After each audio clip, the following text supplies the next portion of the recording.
Eurípides, é um prazer de receber você aqui no Projeto Efesto, a Forja do Invisível, e estamos muito interessados, né, nessa nossa conversa, porque sabemos que você é artista e, além de artista, você trabalha no Museu de Imagens do Inconsciente, uma herança da Nise da Silveira. E isso, para o mundo junguiano brasileiro, isso é caríssimo, né? Nós temos um grande apreço e aprendemos muito com Nise da Silveira. E, portanto, queremos dar as boas-vindas a você aqui ao nosso projeto e dizer que, para nós, é uma alegria muito grande de recebê-lo. Eurípides, como é que você está vendo a produção da arte nesse período de pandemia? Bom, primeiramente eu quero agradecer o convite, né, feito pelo projeto EFEST para estar aqui nesse lugar, né, para trazer um pouco dessa minha experiência no Museu de Imagens do Inconsciente, e quero cumprimentar também todos e todos que estão, né, vendo essa entrevista. Uma saudação aqui minha e da equipe do Museu de Imagens do Inconsciente. Olha, a arte nessa época de pandemia eu vejo assim de uma forma muito positiva. Recentemente, como eu também tenho um trabalho também no Museu Nacional de Belas Artes, nós estamos produzindo uma série de vídeos que chama Arte na Quarentena. Então, a cada semana a gente está lançando um vídeo de um artista falando sobre sua experiência nesse período da quarentena. Então, tem sido muito enriquecedor e assim, como que os artistas abraçaram essa campanha. E um artista que é um fotógrafo, acho que ele está inclusive radicado na Bahia, o Estáquio Neves, ele disse uma frase que me calou profundamente, que ele disse assim, que na verdade o artista ele já vive numa espécie de confinamento dentro do seu próprio processo criativo. Então, eu fiquei assim bastante refleti muito sobre essa afirmação do Eustáquio, que eu achei com muita propriedade. Então, o que a gente viu de uma maneira geral nos depoimentos dos artistas é tipo assim, não, para mim não mudou muita coisa, porque eu já estava aqui dentro do ateliê e continuo dentro do ateliê criando, né? E assim, e geralmente a arte, a gente é uma coisa que acho que pode ser observada, a arte ela tem essa coisa de na época de crise, né? Nas épocas de crise, parece que ela se fortalece ainda mais ainda, né? Tem uma coisa, uma reação, né? É como se fosse uma reação positiva, né? A um momento de vamos dizer, de energias não tão boas assim, né? Então, talvez aí tenha até a gente possa até começar a estabelecer uma ligação entre essa coisa do trabalho, né, que a doutora Nise da Silveira desenvolveu no Brasil, que hoje tantas pessoas desenvolvem no sentido de arte, né, trabalhar com arte no cuidado de pessoas que têm transtornos mentais, que têm crises emocionais ou crises, né, estão em crise consigo mesma. Então, talvez essa ligação, né, exista naturalmente pela própria conformação da arte, né? Então, eu vejo muito positivamente. Por exemplo, no Museu de Imagens do Inconsciente, nós tivemos uma surpresa com a produção. A gente estava muito receoso no início com a pandemia, né? Porque o museu mantém os ateliês funcionando até hoje. E com a pandemia, esse atendimento teve que ficar de forma remota, os técnicos do museu, e eles estão impressionados, né? Todos nós estamos impressionados com a quantidade da produção dessas pessoas e pela qualidade também. porque, de uma certa maneira, o ateliê é um espaço mais restrito, apesar de ter o convívio e tudo, mas ele funciona alguns dias na semana, em determinados horários. E essas pessoas foram para suas casas e agora estão com tempo livre, né, para fazer e acontecer. Então, surgiram performances, livros, poemas, textos. É uma inundação de obras criadas nesse período, né, e isso é maravilhoso. E até eu mesmo, nesse período, também produzi bastante.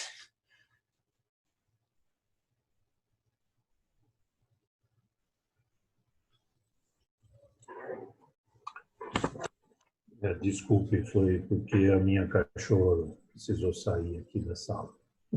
É um ótimo motivo. Tive que abrir a porta aqui da sala. Bem, a gente considera que a arte anuncia um mundo que está por chegar. E nesse sentido, na sua opinião, baseado na sua obra artística, porque você é compositor musical, qual é o mundo que está para chegar pós-pandemia? Essa é uma pergunta complicada, mas eu tenho uma impressão que cada dia fica mais firme assim, dentro de mim, é que o mundo que está para chegar é um mundo onde vai ficar muito mais claro o desequilíbrio que existe entre os dois universos onde nós nos movemos, que é o mundo interno e o mundo externo.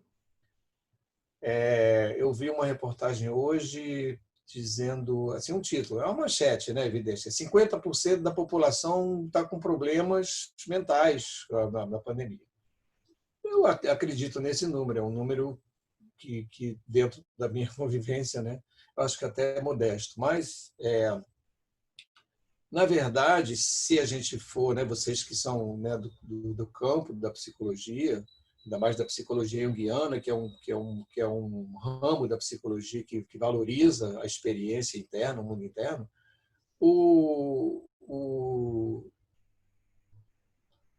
esse desequilíbrio já era pré-existente da pandemia, na verdade, né? Então, eu vejo assim como que houve uma aceleração, né, de um processo, né, como muitas vezes acontece com os transtornos mentais mesmo, né, com a própria loucura, uma aceleração de um processo por determinada experiência que a pessoa vive, né, geralmente afetiva, e que acaba resultando num surto que é uma quebra, né, de um paradigma, uma quebra de uma situação onde exige que haja um novo reorganização, né, mental, psíquica, espiritual, enfim. Então, eu acho que esse novo mundo, ou esse novo normal, né, tem vários, a gente está tentando dar vários nomes, porque, né, eu acho que traz muito claro isso, né, que não adianta a gente, que o mundo interno e o mundo externo eles estão intimamente uma ligação que não dá para você pensar em termos de equilíbrio mental e equilíbrio emocional e psíquico sem uma valorização maior, né, das experiências do mundo interno, que é um dos pontos que a doutora Nise sempre defendeu e que o Museu de Imagens do Inconsciente é hoje vamos dizer, como eu poderia dizer, um território, né, onde esse assunto é trazido para reflexão e para discussão de todos nós.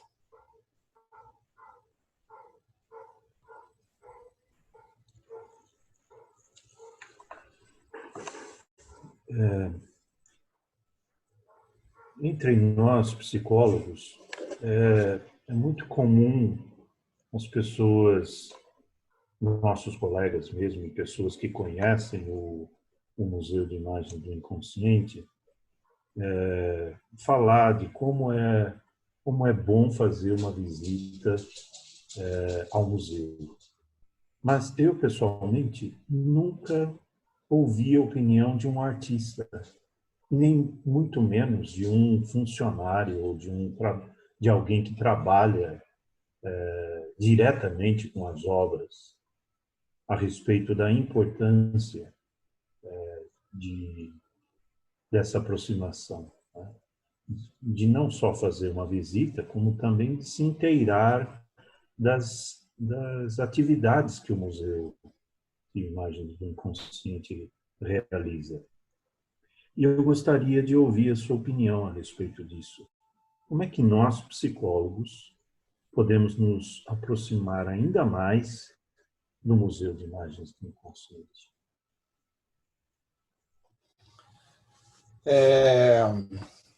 Eu vou inverter a sua pergunta. Eu vou te chamar para, né, porque assim, a minha formação é de música, mas a minha formação de pós-graduação é museologia. Então, eu vou inverter a sua pergunta. De que forma que o Museu de Imagens do Inconsciente pode se aproximar mais dos psicólogos? Historicamente, o museu ele tem determinados campos, né, de conhecimento que são mais próximos ao museu. Às vezes por razões históricas ou mesmo pela razão do próprio assunto que ele privilegia. Então, nesse ponto, os artistas são imbatíveis. Então, a classe artística sempre teve muito próxima do museu. Então, na história do museu, você vai ver que logo no início, nos primeiros meses, a Anísio revolucionou a discussão da arte no Brasil com a exposição. Então, veio o Mário Pedrosa, que é o nosso crítico maior, e trouxe uma contribuição inestimável para essa discussão em nível mundial. E então os movimentos artísticos do Brasil naquela época foram influenciados pela experiência do Engenho de Dentro. E ao longo dessas décadas, o museu, muitos artistas têm se aproximado e têm desenvolvido trabalhos com maior ou menor ligação direta com o museu. O pessoal da área do teatro, né, do cinema, da televisão, enfim, além das artes, evidentemente. Outro campo que é também muito próximo é o campo da psicologia, evidentemente, né? O campo da psicologia, de uma forma geral, os psicólogos, quando fala inconsciente, logo no título do museu, né? Só esse nome já traz assim um carimbo, né? Vamos dizer, da área psi. Então, os psicólogos sempre foram profissionais muito presentes no museu. Sempre a gente está recebendo psicólogos de todas as linhas, mais realmente ligadas às áreas mais humanas, enfim, a psicologia mais humana. Então, e algumas vezes por uma questão histórica, por exemplo, de uns 10 anos para cá, a gente tem muitos enfermeiros participando do museu, porque o Rio de Janeiro tem uma história muito forte com a enfermagem, né, no Brasil, por causa da Ana Nery, enfim, inclusive um dos pavilhões do hospital aqui chama-se Ana Nery, é a casa mais bonita do pavilhão do Instituto, onde o museu está localizado, chama-se Ana Nery, em homenagem à nossa referência aí na enfermagem. E a Unirio, que é uma universidade que sempre esteve muito ligada ao museu pela escola de museologia e de memória social, também tem uma escola de enfermagem. Então, hoje, os cursos técnicos de enfermagem do Rio de Janeiro, praticamente todos eles os alunos passam pelo museu em algum determinado momento de sua formação. Então, eles são campeões do público do museu hoje, superaram artistas, de psicólogos, enfim. Então, na área da saúde. Mas a nossa questão hoje do museu é fugir um pouco dessa segmentação. Não que a gente queira dar desatenção a isso, pelo contrário. O museu está preocupado em consolidar os conhecimentos nessa área do atendimento, do cuidado, a área da saúde mental, né, que a gente nem gosta mais de se referir a esse termo, por considerar que a saúde é uma coisa só, né? Mas, enfim, a gente sempre tem que estar discriminando alguma coisa.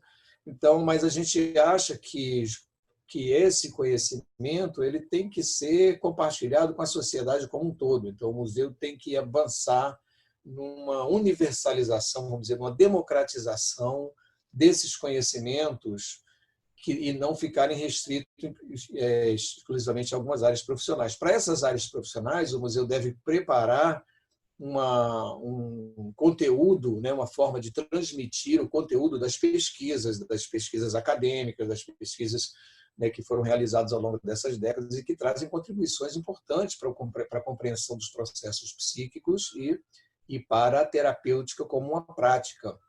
Então, nesse sentido, também um outro grupo que tem crescido muito junto ao museu é o grupo da arte-terapia, né, que é um grupo que é um campo que tem muitas diferenças com o trabalho da doutora Anise, né? Ela estabelece essa diferença já desde o início, quando ela diz muito claramente que o trabalho que ela faz não é arte-terapia, né? Desde o início.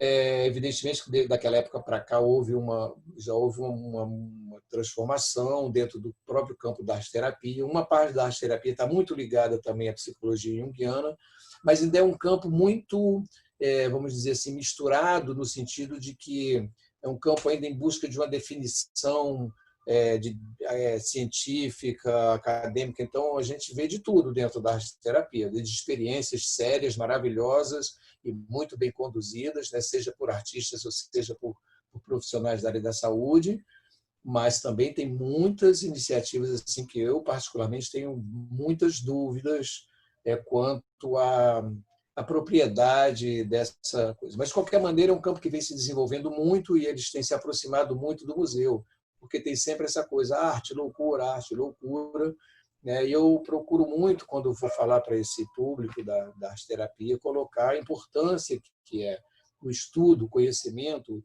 da loucura, né, como a gente denomina esse processo, para a compreensão do ser humano como um todo, para a nossa própria compreensão. Então, a gente está aprendendo com os loucos como é que nosso interior funciona, né? Então, eu acho que o museu está nesse momento agora. Ontem eu estava conversando com o nosso diretor, o Luiz Carlos Mello, né, que foi o secretário durante praticamente metade da vida da doutora Anise, pelo menos na parte dos últimos 30 anos da vida dela, que acompanhou a Anise diariamente, enfim. E sobre essa questão, que o museu está trabalhando numa nova exposição que vai de décadas, né, do museu. Então, a gente a Anise teve 30 anos à frente do museu, e foi quando a coleção foi formada, foi consolidada. Depois, quando a Anise se aposenta, é o ano que nós chegamos ao museu, então passamos 30 anos organizando todo esse material, disponibilizando esse material, acondicionando, transformando a ideia dela no museu numa instituição museológica de fato, como existe hoje. E agora, uma vez esse trabalho está bem encaminhado, praticamente completo, é a hora agora da comunicação, de pegar e de trazer esse trabalho e entregar à sociedade como um todo os resultados desse trabalho, porque são conhecimentos que, né, consideramos muito importantes para a contemporaneidade, né, a questão da atenção ao mundo interno como uma forma de bem-estar no mundo, de conviver com o mundo e de preservar o seu equilíbrio emocional e a sua saúde mental. Eurípides, dentro do que você conhece, doutora Anise da Silveira, na sua opinião, qual seria o posicionamento dela, né, diante dessas tecnologias eletrônicas atuais? Essa pergunta é interessante. Eu me lembro que a doutora Anise ela era muito refratária a coisas eletrônicas, né? Então, por exemplo, eu sou bastante, fui bastante reputado na equipe porque eu conseguia convencer a Anise a gravar, às vezes, entrevistas ou gravar um vídeo, né? Nós temos um texto sobre a Adelina, mais de 1 hora de gravação, ela narrando. Eu tinha um estúdio na época de música e a gente levou ela lá e ela fez a gravação. Então, ela chamava essas coisas de mal-assombradas. Então, gravador, microfone, tudo para ela era mal-assombração. Essas coisas mal-assombradas, aquele jeito alagoano dela. Mas a Nise, por outro lado, era uma pessoa extremamente antenada com a juventude, né? A Nise gostava de estar no meio dos jovens e dava muita atenção aos jovens. Eu digo isso por experiência própria, porque a gente era quando nós chegamos na Nise, nós tínhamos 18, 20 anos, os mais velhos tinham 24, 25 anos. A gente era tudo hippie, estava tudo largado, era aquela coisa, né, em plena ditadura militar. E a Nise, ela convivia com a gente como igual. Então, sabe, a gente sentava na mesa, tomava chá com ela e sentava na mesa de trabalho e ela se dirigia para nós como se ela estivesse num congresso entre pares. Não tinha essa coisa, entendeu? A Nise, então, ela é muito atenada. E a Nise, ela dizia uma coisa que ficou muito gravada, a gente repete isso muito entre a gente da equipe do museu, que é assim, porque muitas vezes perguntavam para ela, Nise, você é junguiana, então quer dizer que você não liga para Freud, não sei o quê, aquela coisa que as pessoas tentam, né, colocar uma etiqueta para isolar. E a Nise falava uma coisa muito interessante, que eu acho que se aplica bem à sua pergunta. Ela dizia assim, meus filhos, as teorias, elas são apenas ferramentas de trabalho. O que importa é a mão que impunha essas ferramentas. Essa grande verdade da Nise pode ser aplicada à questão tecnológica também, né? A tecnologia é uma ferramenta, mas o que importa é qual é o uso que vai se fazer dessa ferramenta, né?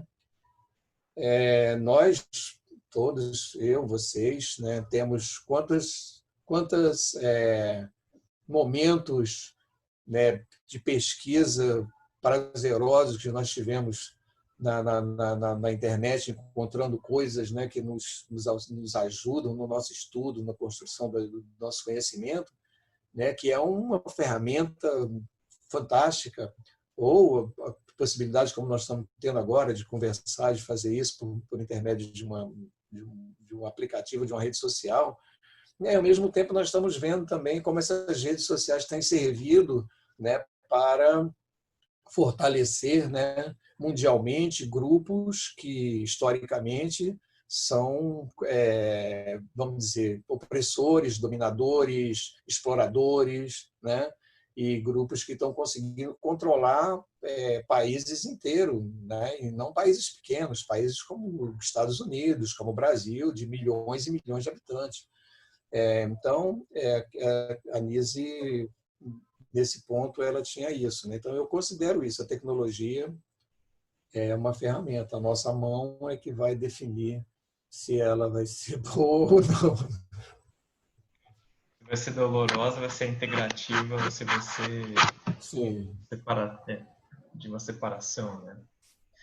E nesses mais de 40 anos, né, que você tem acesso ao acervo do Museu Imagens do Inconsciente, né? Você disse em entrevista recente que ainda descobre obras dos pacientes tratados pelo Dr. Anísio, né? Queria que você falasse um pouquinho dessa experiência e se existe alguma obra, algumas obras, né, que reflitam, que te tocam com relação ao nosso momento, né, nesse nosso contexto que nós estamos vivendo hoje.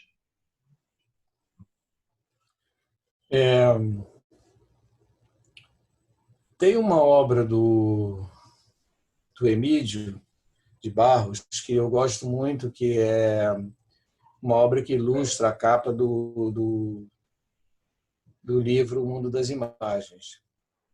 E essa obra, eu não sei porquê, ela tem, durante esse período da pandemia, tem acompanhado várias ações nossas, enfim, tem se tornado quase uma logo desse período, né, que o museu está passando. Não sei se depois eu poderia compartilhar essa imagem para você, né? Que acho que é melhor do que compartilhar agora, não? Sim, posso. Aí eu vou exibir aqui na nossa tela. Tá, aí você faz uma edição aí. Bom, essa obra do Emídio é uma obra muito incrível, muito linda, né? O Emídio é considerado um dos grandes pintores brasileiros, por pessoas como Ferreira Goulart e Mário Pedrosa. E toda essa imagem do Emílio sempre me lembra uma citação do Foucault. Às vezes, eu trabalhando com os alunos em salas de aula, e a gente reflete um pouco sobre essa questão da definição da loucura, né? Porque a gente faz uma pesquisa e vê que tudo se fala em relação à loucura, mas não tem uma coisa realmente que defina o que é a loucura. Nós não temos uma definição de loucura, né? E o Foucault tem um parágrafo que eu acho que não sei, eu sempre associo a essa obra do Emílio, quando ele diz que é no espaço da pura visão que a loucura desenvolve seus poderes. Fantasmas e ameaças, puras aparências do sonho e do destino secreto do homem. A loucura tem, nesses elementos, uma força primitiva de revelação. Revelação de que o onírico é real, de que a delgada superfície da ilusão se abre sobre uma profundeza irrecusável e que o brilho instantâneo da imagem deixa o mundo às voltas com figuras inquietantes que se eternizam em suas noites. O Foucault, cara, deu uma tirada aí poética fantástica, né? Mas esse texto tem essa, eu uso assim como uma das melhores definições da loucura, sem definir o que é loucura, né? E então essa obra tem me acompanhado. Agora, nessa, como você falou, no Museu Vivo, tem dois aspectos. Um é o fato de que um acervo gigantesco como esse, né? Agora, por exemplo, nós estamos iniciando um projeto de catalogação de 22.500 obras tombadas pelo IFAM, dentro de um conjunto de 128 mil. E hoje à tarde mesmo eu estava lá com as meninas abrindo as caixas, e eu já estava abrindo lá pinturas maravilhosas do Fernando Diniz, que eu posso até ter visto em algum outro momento, mas não lembro, porque o Fernando Diniz tem 35 mil obras. Não é a gente passar a vida toda vendo obra do Fernando. Então, brincadeiras de rodas de crianças, sabe? Crianças brincando de roda, coisa mais linda do mundo. Eu falei, gente, uma obra dessa é um tesouro em qualquer coleção. Aqui no museu é considerado não prioritário, vai ficar num pacote aí não sei quantos anos, né? Então, é uma riqueza inacreditável. A coleção do museu é um tesouro que as pessoas não têm noção. E, às vezes, é até bom que não tenha mesmo, porque vai botar o olho grande e achar que tem algum valor de mercado e vai invadir lá o nosso acervo. Mas é um acervo, uma coisa de louco. Então, por outro lado, a gente tem a coisa do museu estar vivo agora, que é a convivência dentro do ateliê. Ou seja, essas pessoas, o Fernando Diniz já morreu, e naquela classificação que eu falei para vocês por décadas, né, a gente considera, então, a morte da Nise no ano 2000 como o fechamento do segundo ciclo do museu, né? O primeiro quando ela se aposenta, o segundo quando ela morre. E é muito engraçado, é muito interessante, porque todos os que ela chamava dos meus camafeus, os principais criadores, né? Era o Emílio, o Carlos, a Adelina, o Rafael, ela chamava de camafeus. E quando morre o último camafeu, que é o Fernando Diniz, morre em março de 1999, então a Nise, em outubro, ela morre, após a morte de todos aqueles que ela disse que eram os mestres com os quais ela aprendeu tudo que ela sabia. Então, mas o museu continua, o ateliê continua, e esse espírito continua. Talvez agora mais ainda vivo, porque agora as pessoas elas não estão mais internadas nas enfermarias, elas não estão mais oprimidas, agora elas sofrem outro tipo de opressão, a opressão do estigma, a opressão da discriminação, e isso continua a sofrer, né? Mas isso aí, grande parte da sociedade sofre, não só os loucos sofrem mais, mas hoje eles estão na rua, eles estão morando nas suas casas, estão morando nas suas famílias. Hoje eles se comunicam muito mais com a gente, verbalmente, então há uma interação muito maior. Então é um processo que, para nós que estamos vendo, é muito mais rico. Eu me lembro que na época que a gente ia no ateliê, na época da Nise, o Carlos chegava lá, o Fernando, a Adelina, chegavam para pintar, parecia uma igreja, entendeu? A gente ficava ali quietinho, tal. Às vezes, no máximo, eu ficava tocando um órgão lá no ateliê enquanto eles pintavam, tal. Não sei o que, não tinha muita conversa, não. O negócio lá, eles trabalhavam, a Nise era brava, não deixava a gente ficar falando no ateliê para não interromper. Né? Hoje o ateliê é muito mais dinâmico, muito mais vivo, as pessoas, né, estão no outro. Então, esse convívio traz uma coisa muito especial para o museu e para quem está ali trabalhando ou visitando mesmo. Pessoas chegam, um visitante chega no museu, muitas vezes é um dos nossos frequentadores que vai guiar ele. Vem ver aqui o quadro que eu fiz, aí mostra uma poesia, mostra uma coisa, mostra outra. Então, a criatividade ela está sempre trazendo coisas novas, novos conteúdos, né? E isso mostra que o museu tem essa dupla vivacidade, vamos dizer assim, né? Uma história que ela continua viva porque é uma coisa que não é um quadro que foi pintado lá e aí quando ninguém quer mais leva para o museu e fica ali guardado, abandonado. Não, aquele quadro faz parte de uma história de um ser humano, de uma mulher ou de um homem, e aquele quadro tem uma história, tem um significado dentro dessa história e tem um significado dentro da história da instituição. E isso torna ela muito potente. E, ao mesmo tempo, né, essas obras estão meio que abençoando essas outras que continuam a nascer hoje em dia. É uma coisa muito linda. Falar em beleza, né? Para você, qual que é a função, qual que é o papel da beleza na vida humana? Olha, a beleza é aquela coisa, né? Eu, por exemplo, trabalho no Museu de Belas Artes. O Museu de Belas Artes tem esse nome baseado numa tradição, né, antiga que foi cunhada a partir do Renascimento, mas que ela se estabelece mesmo no século XVIII, né, no século XIX, a noção de que existia a arte, existiam as belas artes, né? Então existem as belas artes e as feias artes, né? E às vezes eu me lembro daquela frase do Vinícius, né, que hoje já tem uma conotação um pouco machista, mas que o Vinícius dizia, né, que as feias me desculpem, mas beleza é fundamental, né? Mas, assim, então a beleza é esse conceito subjetivo que está sempre ligado a um determinado padrão que a sociedade estabelece como uma coisa. Isso a gente sabe, todo mundo é uma coisa sabida. Mas, de qualquer maneira, existe alguma coisa que é bela, porque a gente tem esse termo para descrever, né? Se não existisse a beleza, não deveria existir esse termo para determiná-la. Então, a beleza pode estar fora do padrão que as belas artes consideram, por exemplo, né? Como a cultura é uma coisa construída, né, estruturada, ela é estruturante, então a gente é o produto dessa coisa. Por exemplo, às vezes eu brinco muito que eu sou um operário, porque eu sou um funcionário público, vivo do meu salário, né? Então, mas assim, a minha cultura é uma cultura burguesa.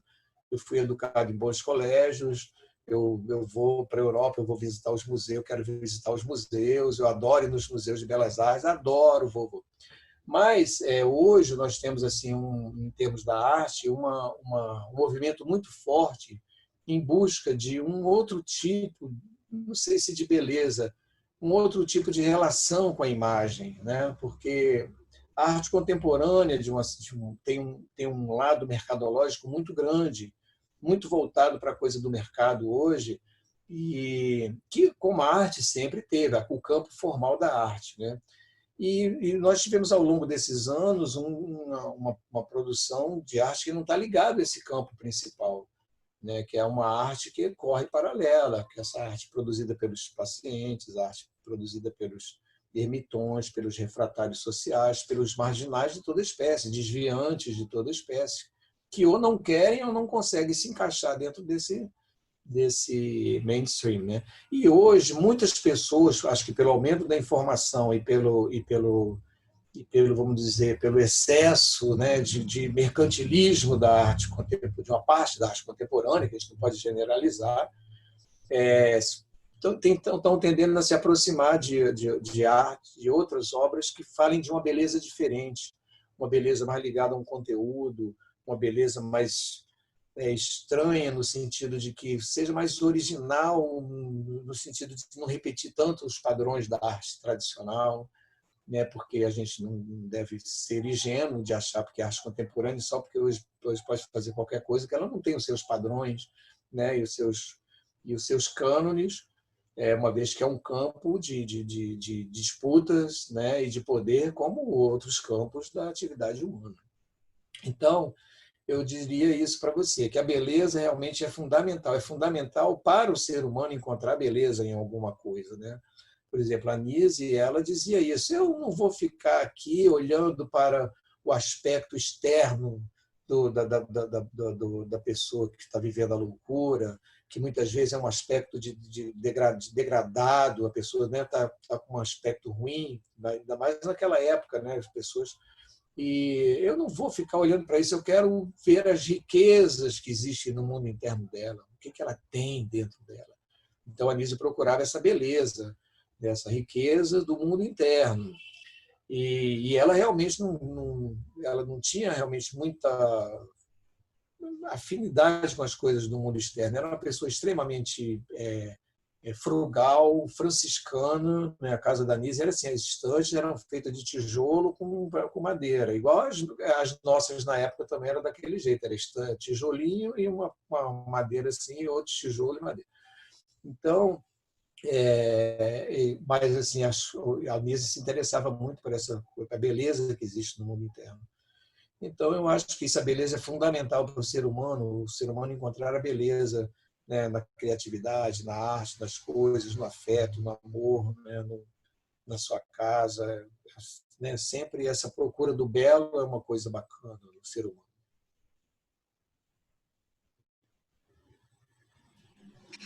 Eurípides, você mencionou aí a obra do Emídio, né?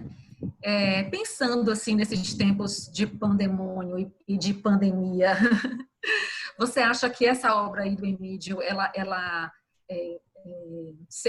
representaria esse tempo da gente ou teria uma outra obra que você considerasse que faria mais jus a esse momento? Olha, eu te falei, essa obra do Emídio, essa é uma experiência muito pessoal minha e que eu nem saberia te explicar por que acabou que essa obra ficou tão em evidência nas coisas do museu, porque foi colocado pela minha mão, então é uma coisa subjetiva. Eu escolhi essa imagem para ilustrar não sei o quê, escolhi para postar não sei o quê, escolhi para botar no cartaz X, quando eu estou vendo, a obra está em todo lugar, a obra não para mais de... Mas, assim, de uma forma geral, o trabalho do Emídio, ele fala muito sobre isso, né? Porque o Emídio ele descreve na pintura dele a situação afetiva na qual ele ficou confinado e que o levou à dissociação e à loucura, né? Que foi a sua história de vida pessoal. Então, o Emídio ele fica prisioneiro dessas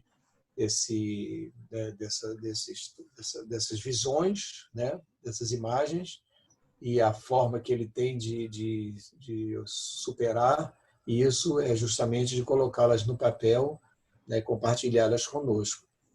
E uma outra coisa muito interessante que a pintura do Emídio traz, e a Nise mostra muito bem isso no estudo que ela faz entre vivências do mundo interno e do mundo externo.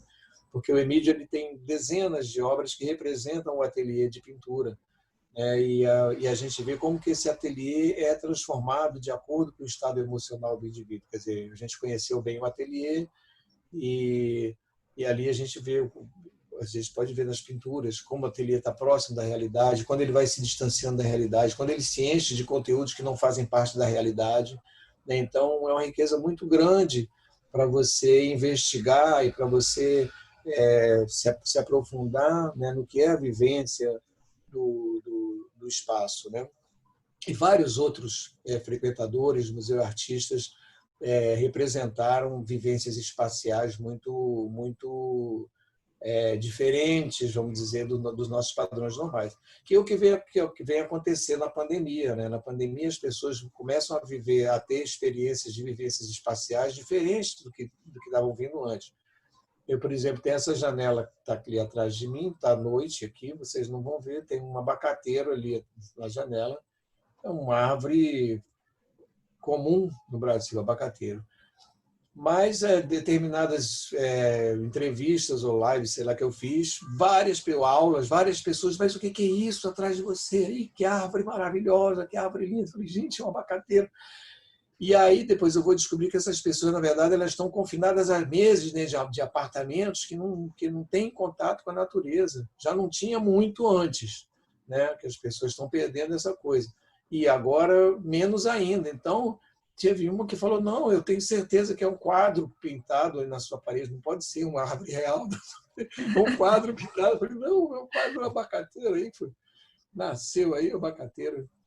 Então, para você ver essa coisa, como é importante, né, as vivências do espaço ligada à coisa da vivência afetiva, e que isso é muito pouco valorizado ou investigado na psiquiatria tradicional, né? Não sei no campo da psicologia, mas assim, no campo da psiquiatria isso é muito pouco valorizado, entendeu? E esse trabalho do museu fala muito. Então, eu acho que a obra do Emídio, de uma maneira geral, fala muito sobre essa questão do confinamento, né? Desse duplo confinamento, porque o Emídio ele também representa muito a realidade do hospital. Ele pinta as janelas do hospital, que são janelas que disfarçam grades, né? Porque elas têm as venezianas têm 20 centímetros de largura, então elas ficam abertas, mas não passa ninguém, né? E Emídio ele pinta as enfermarias com aquelas longas fileiras de camas, né? Ele pinta ele com os colegas todos uniformizados. Então, esse confinamento externo, ele pinta o seu confinamento interno, né? Então, essa riqueza que é o acervo do museu é isso. Como nós temos, por exemplo, a obra do Otávio Inácio, que mostra o trabalho e a dificuldade dele em superar o seu drama de gênero interior, né? E então ele vai trazendo essas pinturas onde ele se transforma em mulher, onde ele é homem e mulher ao mesmo tempo, e onde ele se debate nesse dilema, né, de afirmação de identidade sexual, que é uma coisa tão atual, uma discussão tão atual no nosso tempo, né? E o Otávio tem assim imagens, dezenas de imagens que mostram isso, como é que isso, né, uma representação de como isso se dá dentro do mundo interno de uma pessoa que vive esse tipo de dilema, né, que para um profissional que trabalha nessa área, que tem cuidado nessa área, é fundamental, né? Não são muitos casos que a gente tem assim, né? E nós uma vez fizemos uma exposição interessantíssima que utilizava textos do famoso caso Schreber, né, do Freud, que é uma experiência muito próxima do Otávio, e com as imagens do Otávio. Então, você lia o texto do Schreber e via as imagens do Otávio, você tinha certeza que era a mesma pessoa que estava falando, a mesma pessoa estava descrevendo o quadro, e não é. Então, esse estudo de pesquisa, né, do museu sobre esses estados de confinamento, que o ser humano sempre está confinado de alguma forma dentro de algum espaço, seja ele psíquico ou real, é muito bom, muito interessante. Bacana. Bom, você é artista, né? Então, qual é a sua visão dos transtornos mentais? Eu sou um cara muito cético. Eu sou um cara muito cético. E aí eu me aproveito nessa hora, porque como eu sou artista e sou museólogo, então não tenho nada a ver com a psiquiatria nem psicologia, eu posso falar o que eu acho, que eu não vou ferir nenhuma ética, entendeu? Que bom! Assim, pessoalmente, toda a minha experiência dentro do museu e convivendo com essas pessoas que são consideradas loucas, né, ao longo desses anos, pessoalmente, eu tenho assim, vejo que é uma situação que necessita de cuidados, porque ela provoca um sofrimento muito grande. A gente fala da loucura, da riqueza, da criatividade, dessa coisa toda, e muitas pessoas são embaladas por esse discurso achando que a loucura é uma coisa maravilhosa, entendeu? Que bom, né? É bom ser um pouco louco é bom, mas ser louco não é bom. Então a gente vê que não é bom, porque as pessoas estão lutando desesperadamente para sair desse estado, ou pelo menos de aprender a conviver com ele. Então a loucura é um sofrimento muito grande, como sofrimento ela exige um cuidado. Mas, por outro lado, a experiência em si da loucura, para mim, nesses 40 anos, eu não aprendi nada com ela que pudesse sequer chegar perto de uma coisa médica, que eu dissesse, não, realmente aqui tem uma coisinha que pode ser, né, para a área médica, a experiência como um todo. Então, nesse ponto, eu tenho para mim a mesma sensação que a Nise teve, quando leu o texto do Antonin Artaud falando sobre a obra do artista surrealista Victor Brauner, que é uma obra lindíssima, maravilhosa. O Artaud comentando, o Artaud também, né, que foi interno e que ele foi uma das pessoas que mais escreveu sobre a experiência da loucura, né, como escrita mesmo. Ele disse que o Brauner conhecia os estados inumeráveis do ser e cada vez mais perigosos. Então, a Nise se apropria dessa expressão do Artaud para abandonar os nomes de diagnósticos, esquizofrenia, doença tal, doença qual, ela fala cada nome mais horroroso do que o outro. Então, na verdade, essas pessoas estão vivendo estados inumeráveis do ser, estados diferentes do nosso. E o perigo aí se refere à perda da integridade do ser pela potência, pela força dessas experiências. Então, agora, o que vai se procurar é trazer essa pessoa para o estado do ser mais próximo do nosso, é isso que a Nise fala. E ela ainda joga a piadinha dela no final, e não se surpreenda se ele atingir um estado do ser superior ao seu. Ela sempre... Então, eu acho que a partir dessa perspectiva, né, a gente tem uma outra abordagem, né, sobre realmente o que são os transtornos mentais. Eu estou falando especificamente da experiência da loucura, né, que vamos dizer que é o que aparece mais e que parece ser a experiência mais forte nesse campo, mas de uma maneira geral a gente pode trazer isso também para as outras experiências, né? Então, será que a depressão é realmente apenas um desequilíbrio hormonal, entendeu? Que pode ser corrigido com remédio, curado com remédio? Eu não vejo as pessoas tão curadas assim, entendeu? Eu vejo que as pessoas sim ajudam a conviver o remédio, assim como também na experiência da loucura, os remédios têm ajudado as pessoas a conviver. Por outro lado, tem outros efeitos colaterais negativos. A gente sabe que a experiência da psicose ela é um processo e que o remédio ela interrompe esse processo. Então, de qualquer maneira, ela está postergando, ou estaria adiando, ou procrastinando se chegar a um estágio de, vamos dizer, de equilíbrio, que é o que a psique está buscando. Pelo menos é isso que as pinturas que essas pessoas fazem mostram. Sempre essa busca pela luz, a busca pelo equilíbrio, a busca da consciência. E não me parece que uma substância química vá lograr êxito nessa questão, né? Então, hoje essa é a minha visão dos transtornos mentais, é essa. O cuidado médico, o cuidado terapêutico. O cuidado terapêutico, eu nem gosto de usar cuidado médico, sabe? Eu prefiro cuidado terapêutico porque eu entendo aí como um cuidado interdisciplinar que extrapola a área médica, extrapola até a área da saúde mesmo. Esse cuidado pode ser exercido por um artista, como a Nise quando quando reuniu o seu grupo, o primeiro grupo de terapeutas, de cuidadores, eram tudo pessoas simples, que ele trabalhava ali no hospital, eram pessoas que não tinham tinham um nível médio de educação, entendeu? Mas eram pessoas que tinham um afeto, tinham uma forma de lidar, umas de um jeito, outras de outro. Eu conheci monitores da Nise que eram brucutus, que mal conseguiam trocar 5 frases com a gente, entendeu? Mas os pacientes adoravam aquela atividade com ela, sabe, com essa pessoa. Ela tinha um troço qualquer, não sei dizer o que é mais, entendeu? Mas ela tinha esse... E a Nise, ela enxergava essas coisas. Um acolhimento diferente. Sim, um acolhimento, uma coisa humana, tem alguma coisa uma conexão, aí né? Uma conexão que estabelece essa troca. Então, a Nise sempre destacou muito isso. Sem a ponte do afeto, qualquer tentativa de cura vai resultar em fracasso. A Nise é taxativa quando ela fala isso. Então, essa ponte pode ser feita por uma pessoa, por um terapeuta ocupacional, pode ser por um psicólogo, pode ser por um cachorro, ou pode ser por uma pessoa que trabalha na faxina, ou um técnico da administração. Já aconteceu no museu, acontece isso com frequência. Essas coisas do afeto não tem formação para isso, né?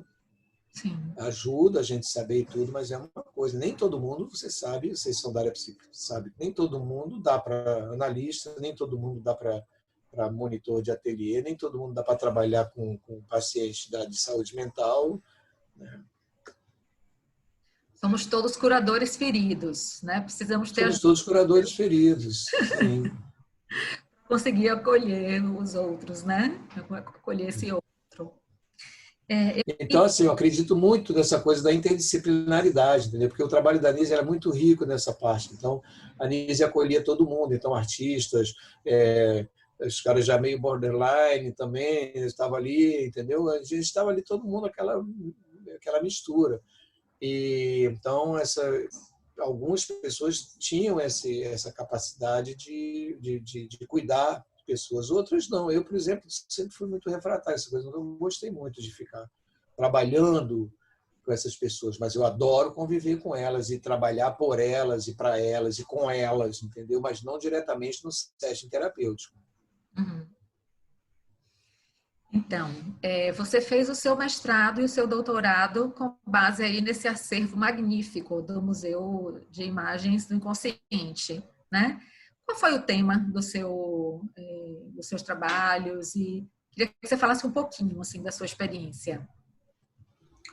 Então, depois do falecimento da doutora Anísia, a gente ficou muito preocupado com o destino que ia dar à instituição, né? Basicamente, eu, o Luiz Carlos Melo, que eu já falei, o secretário, e a Gladys Schincariol, que é psicóloga e atualmente é responsável por toda a área técnica, coordenadora técnica do museu. Basicamente, nós três estávamos, vamos dizer assim, na direção do museu, né? No gerenciamento da instituição. E eu acabei encontrando no campo da museologia um campo de diálogo onde eu pudesse responder a essas questões, né? De organização do museu, de que filosofia, em termos de atuação institucional, né? Como que os museus têm se desenvolvido muito nessa área, né, dos direitos humanos, de espaços de acolhimento para ações de cidadania, enfim, de afirmação de identidades, né? Tudo que o Museu de Imagens do Consciente já fazia lá atrás. Então, esse casamento com a museologia foi muito produtivo. Então, eu fiz um mestrado onde eu fiz um levantamento histórico do museu mais extensivo, né? Uma vez que a gente não tinha um trabalho nesse sentido, né? A gente tinha uma coisa muito espalhada das coisas do museu, então a minha dissertação de mestrado ela meio que consolida um pouco da história do museu, como a gente vivenciou ali. E aí, quando eu fiz a minha dissertação de mestrado, para mim ficou muito claro que as pessoas não conheciam, inclusive nós, não conhecemos a verdadeira dimensão desse trabalho, tanto do ponto de vista museológico, quanto do ponto de vista científico da produção do conhecimento que a Anísia efetuou, junto com seus colaboradores, dentro do campo dela, que era a psiquiatria, que era a medicina, né, e o próprio campo da arte. Afinal de contas, qual é a importância desse trabalho? Qual é a contribuição da Anísia no campo da psiquiatria? Vamos dizer, aqui na ponta do lápis. A gente não sabia responder essas perguntas. O museu é a coleção mais diferenciada do mundo, mas será mesmo? Por quê? Como que a gente pode afirmar isso, né? Então, no doutorado, eu fui cuidar dessa questão, de fazer um estudo comparativo entre as coleções, principais coleções do mundo, saber por que elas foram formadas, quem que formou, com que objetivo, quais foram vamos dizer, o tipo de pensamento que guiou essas pessoas, né? Por que uma parte da psiquiatria se dedicava a essas coisas e a outra só queria dar choque, queria dar não sei o quê, entendeu? Por que existe essa divisão? Onde a Anísia se encaixa nessa história? Porque na ciência não existe nada que cai do pé, que nem maçã, que nem fruta, né? É uma construção. Então, a Anísia ela tinha que ter um alicerce. E aí esse estudo foi maravilhoso, foi riquíssimo, porque mostra que a Anísia ela não só estava integrada nesse movimento ocidental, vamos dizer, né? da Europa, especialmente, que desenvolvia esse trabalho, essas coleções, como ela esteve em muitos momentos à frente desse movimento. E como ainda o trabalho dela se mantém ainda à frente dessas pessoas. Hoje, esse estudo mostrou que o museu realmente é uma coleção mais diferenciada porque ela não é simplesmente uma reunião de obras num espaço para serem admiradas ou mostradas. Ela é uma reunião de obras que estão ligadas a um estudo científico, né, fortemente embasado na psicologia junguiana, mas não necessariamente só nela, um estudo interdisciplinar, E uma coleção em que todas essas obras têm uma história ligada à própria instituição. Elas não foram colecionadas assim, acharam o desenho aqui, pegaram daqui, juntaram aqui, colecionando. Não. Essa coleção foi gerada dentro desse espaço. Nós conhecemos as pessoas que fizeram essas obras. Nós conhecemos o momento que essas pessoas fizeram essas obras e por que elas fizeram essas obras ligadas com a sua história pessoal. Então, essas obras têm história, são histórias dentro de histórias, né? E isso é uma coisa, uma riqueza fantástica, que nenhum museu tem. Qual é o museu que pode dizer que tem a obra completa de um artista como Emídio, com 3.000 e poucas obras? Muitos poucos. Agora, de um Fernando Diniz com 35 mil, eu garanto que nenhum tem. Existe museu no mundo que tem alguma, sabe? Você imagina um museu que tivesse toda a obra do Picasso junto no mesmo lugar? Né? E nós temos vários artistas do nível do Picasso fazendo isso dentro da coleção. Entendeu? Então, essa é uma coleção específica. E, por outro lado, o conhecimento que é gerado pelo estudo dessas séries de imagens é uma coisa que está lá na frente, que as pessoas ainda vão levar algum tempo. E aí, nesse ponto, que eu acho que a psicologia junguiana, que uma maior aproximação com a psicologia, especialmente da orientação junguiana, psicologia analítica, que é necessário fazer para fortalecer esse aspecto de desenvolvimento de pesquisas do museu, referente no estudo das imagens, né? Porque o estudo das imagens ainda é muito desvalorizado hoje em dia, apesar da gente viver num mundo inundado por imagens, né? O estudo realmente das imagens, isso eu já fiz pesquisa sobre isso, é muito, muito, muito incipiente. São pouquíssimos trabalhos científicos no mundo todo que se detêm sobre esse tema, né? Eu destaco um trabalho muito incrível que é do Roger Debré, um francês, que chama Vida e Morte da Imagem. É um trabalho lindo, fantástico sobre isso, mas é uma coisa solta, né? E a Anísio não, a Anísio abre uma possibilidade de leitura das imagens que é de uma riqueza muito grande, né? Que isso aí está um pouco mais na frente, a gente está trabalhando ainda no sentido de tentar desenvolver uma forma de constituir um grupo de pesquisa mais potente para poder conduzir esses estudos das imagens. Eu espero que ainda consiga fazer isso. Além dessa questão que você falou da questão espacial, né, que as pessoas estão vivendo agora nesse momento da pandemia, o que você acha assim, que o museu poderia ensinar a gente nesse momento? Que legado, qual o papel, né? Então, eu acho que uma das grandes contribuições do trabalho do museu e da Nise é apontar para possibilidades que o ser humano tem de estabelecer pontes para sair de seus confinamentos, né? Vamos ver, a experiência do trabalho, ela mostra, a Nise ela cria duas, vamos dizer, duas espécies de ponte, não sei, dois tipos de ponte. Hoje, por exemplo, nós temos, depois da reforma psiquiátrica e das mudanças, né, sociais em relação ao tratamento psiquiátrico, uma preocupação muito grande, houve uma preocupação muito grande, que foi o movimento da luta antimanicomial, né, que é uma luta que ainda continua, porque, né, o pessoal não desiste nunca de querer desejar o manicômio e o hospício. Então, de criar pontes para libertar essas pessoas desse confinamento em que elas eram submetidas praticamente a vida inteira.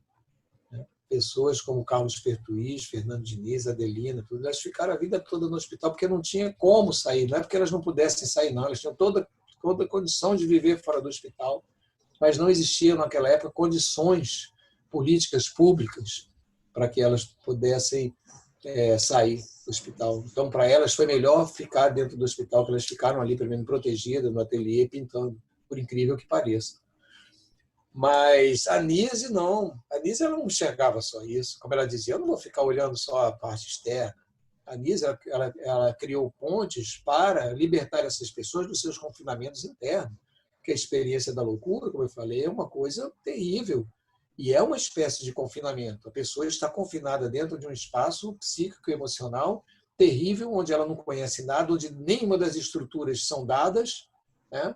Onde tudo pode acontecer, e para o qual ela não tem nenhuma defesa e, ao mesmo tempo, não tem nenhuma resposta vindo do exterior, pelo contrário, né? Ela é mais massacrada ainda. O Arthur fala sobre isso, a grande dor que ele sentia, né, vendo que as pessoas, ele falando dos médicos psiquiatras, das quais ele mais esperou ajuda, né, que foram aquelas que não fizeram menos por ele. Né? Ele guardou uma mágoa enorme dos seus médicos por causa disso. Então, essa experiência, o que o trabalho do museu mostra? O trabalho do museu mostra que nós temos uma capacidade de estabelecer pontes para sair desses confinamentos. E essas pontes, na nossa experiência, passam pelo exercício da criatividade, da liberdade no seu sentido ontológico, não é só liberdade no sentido de ir e vir, não. Né? Porque, às vezes, eu vejo as pessoas defendendo, não, mas aqui no Brasil tem liberdade, você pode ir e vir para qualquer lugar. Isso não é verdade. Isso não é verdade. Tem pessoas que vivem confinadas dentro de favelas a vida toda. Alguns terão poucas chances de sair disso, alguns vão morrer antes de sair desses espaços. Entendeu? O cara ele mora em Ribeirinho, ele mora lá, ele está no meio da floresta, mas ele está prisioneiro, porque ele não tem coisas mínimas para sobreviver. Então, está confinado dentro de um espaço de maior liberdade possível. A realidade humana é essa. Então, como sair desses confinamentos? Né? Segundo a Nietzsche, é através desse exercício de procurar estabelecer pontes entre o mundo externo e o mundo interno. A pessoa encontrar um caminho de equilíbrio entre essas duas realidades. A gente não pode mudar o mundo agora, mas a gente pode mudar alguma coisa dentro de nós. Então, assim, a criatividade, a imaginação, o espaço para a fantasia, né, o espaço para a ficção, isso são valores que nos ajudam a escapar desses confinamentos, né? Da pandemia, mas do confinamento que a gente vive em geral. As pessoas que saem de manhã das suas casas, 2 horas de transporte público. Aqui no Rio tem um tal de BRT que é uma coisa terrível. Estão fazendo aqui em Salvador. Com 500 pessoas dentro, esmagadas. Eu durante alguns meses eu tive que usar esse transporte. Foi uma das piores experiências da minha vida. E aí depois você chega e fica 8 horas presa dentro de uma casa de família, trabalhando dentro de um escritório, e depois volta para casa. Sabe que liberdade é essa, né? Essas pessoas estão confinadas. Parece, a gente vê aqueles filmes de ficção científica antiga, né? E era uma coisa visionária, porque aquilo que era reportado naquela época nós estamos vivenciando hoje. 1984, os livros de ficção científica estão se desatualizando, né? Estão virando, sabe, coisas de hoje. E que movimentos que a gente pode fazer contra isso, né? Então, eu vejo eu particularmente dou muita atenção a algumas pequenas coisas, como por exemplo, agora eu tenho me interessado muito pela coisa do conhecimento indígena, da sabedoria indígena. Tenho ouvido muito as entrevistas com o Krenak, os pensamentos dele, e outros líderes, outros conhecimentos. Pessoas que estão lidando com essa área realmente do sonho, pessoal da área de psicologia analítica realmente que tem uma pegada séria nessa coisa da pesquisa e realmente da investigação, né? Não que trazem respostas prontas, mas que, né? Enfim, para que a gente possa juntar essas coisas todas e tentar fazer frente, porque o nosso inimigo somos nós mesmos. Quer dizer, a própria sociedade, a própria constituição da sociedade, né, no mundo todo, né, que cria esses espaços de opressão, né, que cria esses espaços de confinamento, porque você sabe que o gado, para produzir, ele tem que estar confinado. O gado solto nas planícies né? Os cavalos soltos pela selva não servem para o mercado. Eles têm que estar confinados num lugar, seja para dar o leite ou seja para ir para o abate na hora que for necessário. Né? E aí, a nossa realidade é essa. E aí, quando a gente sai para o mundo da arte, sai para um ateliê, que vê essas pessoas criando, as pessoas, sabe, dentro de uma situação tão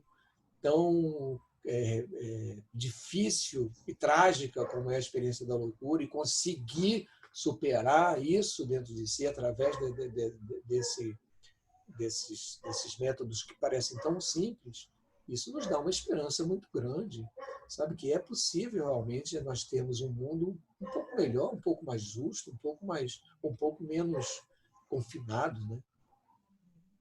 Você falou isso, essa questão indígena, acho que você deve conhecer, porque ele está em contato aí com você, né, com vocês aí do museu, Humberto Oliveira, aí do Instituto Jungiano do Rio de Janeiro.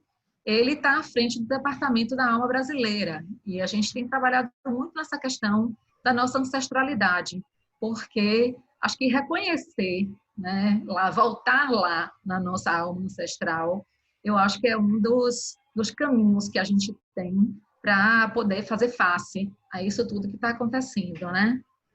E uma outra coisa, Eurípides, que eu fiquei pensando é assim, a capacidade de empatia que a doutora Nise teve, né? E que os outros que vieram trabalhar também, e que falta tanto a gente hoje em dia. Então, quando você fala do confinamento no hospital, eu fico pensando assim, poxa, quem dera que as pessoas que estão tendo essa experiência de confinamento pudessem fazer essas pontes que você fala aí e conseguir se colocar no lugar de quem vive essa realidade, né? De estar num confinamento, num espaço, enfim, que não pode ir além, como você falou, né? Não pode sair. Então, acho que o papel da empatia aí seria fundamental, né? Fundamental, eu acho que essa possibilidade que você falou de sair de dentro de nós mesmos, nós temos que nos escapar. Uhum. Então, isso era uma coisa que a Nise apontava e que poucas pessoas se compreendem até hoje, entendeu? Ela falava assim, que o pessoal vinha perguntar para ela, não, temos que lutar para a cidadania dos loucos. Ela falou, meu filho, a cidadania você tem que lutar para todo mundo tem que ter luta por cidadania, não é só o louco, não. Agora, o mundo interno, tirar as coisas de dentro de você, entendeu? Você conseguir colocar para fora aquilo que todos nós temos uma riqueza dentro de nós, mas as pessoas, muitos não sabem disso e outras não têm condição de colocar isso para fora, né? Então, nesse ponto, a Nise é uma pessoa que, como eu nunca encontrei outra igual. Porque a Nise, uma pessoa que você não dava nada por ela, sabe? A Nise conseguia, como um sortilégio, arrancar daquela pessoa de melhor. Então, eu vi pessoas muito doentes, pessoas que são piradas até hoje, sabe? Mas que o contato que elas tiveram com a Nise deu um esteio de vida, uma coisa que essa pessoa conseguiu atravessar a sua existência, entendeu? Por causa de alguma coisa, alguma descoberta interior que pavimentou esse caminho e fez que essa pessoa chegar salva, sã,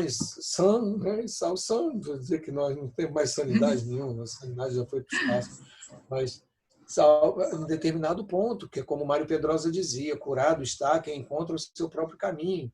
Né? Não vamos ficar aqui procurando cura mirabolante, mas assim, as pessoas têm que encontrar um caminho.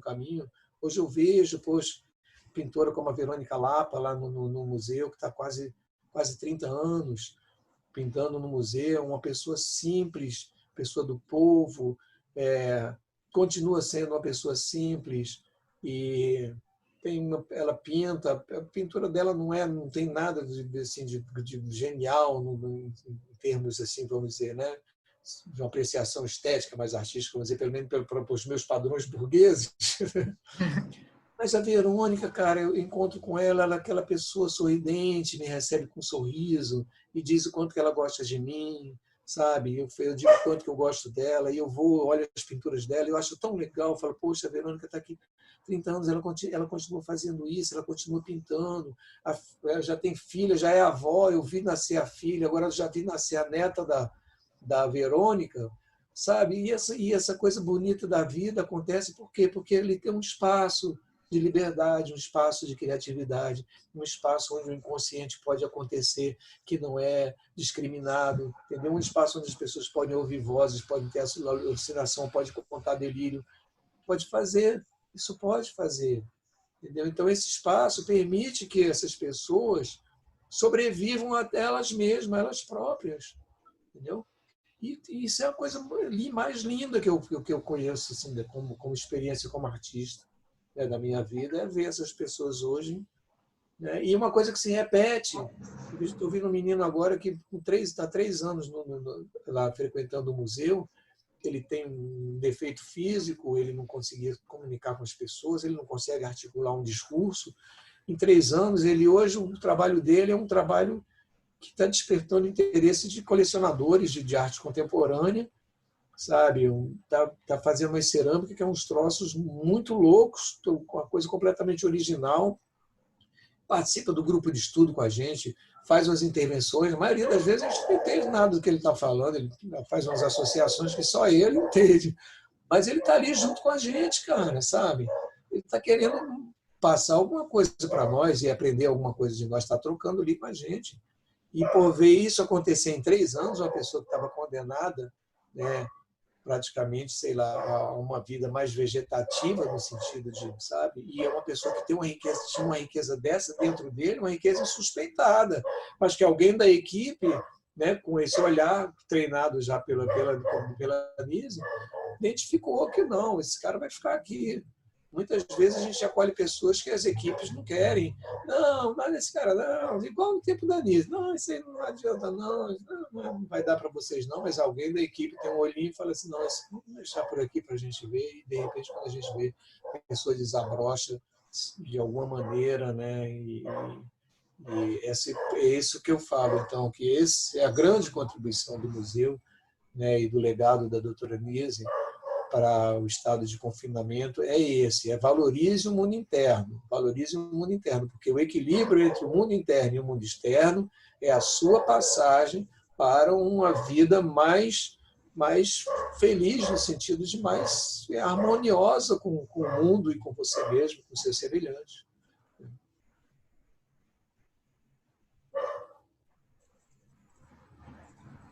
Eu avisei para falar. Maravilhoso, Eurípides. Que encontro. Que encontro. E a gente só tem a agradecer. Eu acho que quando os nossos colegas e outras pessoas tantas...